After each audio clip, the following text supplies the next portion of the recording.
In today's video, I'm going to teach you how to remove a watermark from a video in Canva. First, make sure you're logged into your Canva account and that you already have your video design open, or at least saved in your recent designs. On your Canva homepage or in your projects, look for the video design that contains the watermark you want to remove. Once you've found it, hover over that design and click on Edit. This will open the video inside the Canva editor, where you can access all the tools you need. When your video is open in the editor, click on the video clip on the canvas to make sure it's selected. This is important so that Canva knows which element you want to apply the tool to. With the video selected, look for the toolbar that appears along the top of the screen. In that toolbar, you'll see an option called Magic Eraser.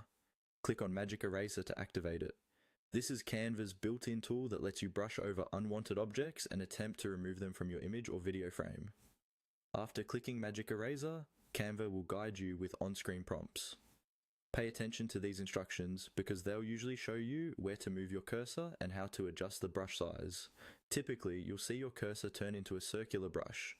Use the prompts to adjust that brush so it's just big enough to cover the watermark, but not so large that it affects too much of the surrounding area. Now, carefully move your cursor over the watermark area. Follow the on-screen prompts to drag or paint over the watermark. Try to be as precise as you can, especially if the watermark is close to important details in the video.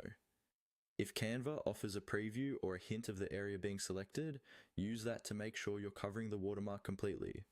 Once you're happy with the area you've brushed over, look for the Erase button, usually near the bottom or side of the editor. Click on Erase to let Canva process the change. It may take a few moments while Canva analyzes the video frame and removes the marked area.